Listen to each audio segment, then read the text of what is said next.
بسم اللہ الرحمن الرحیم۔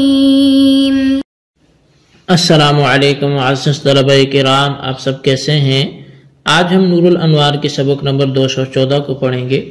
آج کے سبق میں ہم نص کی تعریف اور پھر ظاہر اور نص کے درمیان تھوڑا سا جو فرق ہے اس کو واضح کرنے کی کوشش کریں گے۔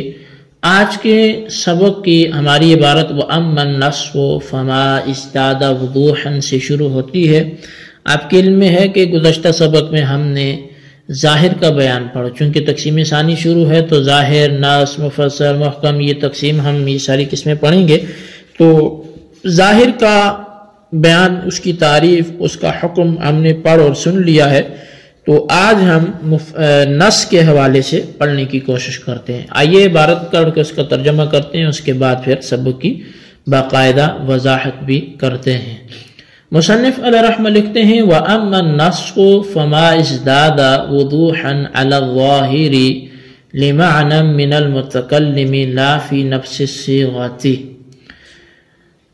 اور وہ نص جو ہے وہ کلام ہے جو ظاہر کی بنسبت زیادہ واضح ہو، مگر یہ وضاحت متکلم کی طرف سے ہو، یہ نفس صیغہ کی وجہ سے نہ ہو، یعنی یفہم منہ معنی لم یفہم من الظاہر بسبب ان المتکلم ساق ذلك النظم لذلك المعنى لا بمجرد فہمہ من الصیغۃ۔ یعنی کہ یہ جو زیادہ وضاحت والا معنی ہے یہ اس سے سمجھا جاتا ہو، اور یہ اس سے سمجھا جاتا ہو لیکن ظاہر سے نہ سمجھا جاتا ہو، اور یہ اس طور پر کہ یعنی نص سے ایسے معنی سمجھ میں آئے جو ظاہر سے نہیں سمجھے گئے تھے، اس سبب سے کہ متکلم اس نظم کو اس معنی کے لیے لایا ہو۔ ایسا نہیں ہے کہ وہ معنی محض صیغہ سے سمجھ میں آ جاتے ہیں، بلکہ متکلم اس کو اسی معنی کے لیے لے کے آیا ہو۔ والمشہور فیما بین القوم ان فی النص یشترط السوق وفی الظاہر عدم السوق فیکون بینہما مباینۃ۔ اور وہ جو مشہور ہے قوم کے درمیان، یعنی اصولیین کے درمیان، لوگوں کے درمیان، وہ یہ ہے کہ نص میں شرط ہے سوق، یعنی اس کلام کا لے کے آنا اسی غرض کے لیے، اور ظاہر میں عدم سوق شرط ہے۔ تو پس اس اعتبار سے ان دونوں کے درمیان، ظاہر اور نص کے درمیان مغایرت ہوگی، مباینت ہوگی۔ تو فَإِذَا قِيلَ جَاءَنِ الْقَوْمُ كَانَ نَصًّا فِي مَجِيءِ الْقَوْمِ۔ پس جب یہ کہا جائے کہ میرے پاس قوم آئی تو یہ قوم کے آنے میں نص ہوگا۔ اور وَإِذَا قِيلَ رَأَيْتُ فُلَانًا حِينَ جَاءَنِ الْقَوْمُ كَانَ نَصًّا فِي الرُّؤْيَةِ ظَاهِرًا فِي مَجِيءِ الْقَوْمِ۔ اور جب یہ کہا جائے کہ میں نے فلاں کو اس وقت دیکھا جب میرے پاس قوم آئی، تو یہ جو کلام ہوگا رأیت فلانا حین جاءنی القوم، یہ نص ہوگا رؤیت میں، یعنی فلاں کی طرف دیکھنے میں، اور ظاہر ہوگا قوم کے آنے میں۔ ولیکن ذکر فی آمت الکتب ان الظاہر اعم من ان یشترط فیہ السوق اولا۔ لیکن یہ تو مشہور تھا جو عام قوم کے درمیان تھا، لیکن اگر عام کتب دیکھی جائیں تو ان میں یہ ہے کہ بے شک ظاہر عام ہے، اس بات سے کہ اس میں سوق کو شرط قرار دیا جائے یا نہ قرار دیا جائے۔ والنص یشترط فی السوق، البتہ جو نص ہے اس میں سوق کلام یہ شرط ہے۔ وہکذا حال کل قسم فوقہ من المفسر والمحکم فإن بعضه أولى من بعض بحيث يوجد الأدنى في الأعلى فيكون بينهما عموم وخصوص مطلقا۔ یہی حال ہر اس قسم کا ہے جو نص سے اوپر ہے، یعنی مفسر اور محکم، اس لیے کہ ان اقسام میں بعض سے اولا ہیں، اس طور پر کہ ادنا اعلیٰ میں موجود ہے۔ پس ظاہر اور نص کے درمیان عموم خصوص مطلق کی نسبت ہوگی۔ جی طلبہ کرام، یہ ہمارے آج کے سبق کی عبارت اور اس کا ترجمہ تھا جو آپ نے سماعت کیا، نص کی تعریف اور اس اور ظاہر کے درمیان کچھ فرق کے حوالے سے۔ تو تقسیم ثانی کی دوسری قسم چونکہ نص ہے، اور نص وہ کلام ہے جس میں ظاہر سے زیادہ وضاحت ہو، مگر یہ وضاحت اس وجہ سے ہوتی ہو کہ متکلم اس کلام کو اس معنی مفہوم کے لیے لے کے آیا ہے۔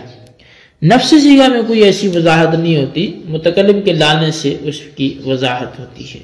اب شارح الرحمہ نے اسی کی تشریح کرتے ہوئے فرمایا کہ نص سے ایسے معنی سمجھ میں آتے ہیں جو معنی ظاہر سے سمجھ میں نہیں آتے، اور اس کی وجہ یہ ہے کہ متکلم اس نص کو اس معنی کے لیے لایا ہے، نہ اس لحاظ سے کہ یہ معنی نہ صیغہ سے سمجھ میں آتے ہیں، صیغے سے سمجھ میں نہیں آتے، متکلم کے اس معنی میں لانے کی وجہ سے وہ معنی سمجھ میں آتے ہیں۔ اب شارح الرحمہ نے ظاہر اور نص کے درمیان نسبت بیان کرتے ہوئے فرمایا کہ علماء متأخرین میں تو یہ بات مشہور ہے کہ ظاہر اور نص کے درمیان تباین کی نسبت ہے، اس طور پر کہ نص میں سوق شرط ہے اور ظاہر میں عدم سوق شرط ہے، یعنی نص میں یہ بات شرط ہے کہ متکلم کلام کو اس معنی کے لیے لایا ہو جس معنی میں وہ کلام نص ہے، اور ظاہر میں یہ بات شرط ہے کہ متکلم اس کلام کو اس معنی کے لیے نہ لایا ہو جس معنی میں اس کلام کو ظاہر قرار دیا گیا ہے۔ چنانچہ جب جان القوم کہا جائے گا تو یہ کلام قوم کی آمد اور آنے کو بیان کرنے کے سلسلے میں نص واقع ہوگا، کیونکہ یہ کلام اسی مقصد کو بیان کرنے کے لیے لایا گیا ہے۔ اور جب رأیت فلانا حین جاءن القوم کہا جائے گا کہ میں نے فلاں کو اس وقت دیکھا جب قوم میرے پاس آئی، تو یہ کلام فلاں کی رؤیت میں تو نص ہے اور قوم کی آمد کے سلسلے میں ظاہر واقع ہوگا، کیونکہ اس کلام سے متکلم کا مقصود فلاں کی رؤیت کو بیان کرنا ہے، نہ کہ قوم کی آمد کو۔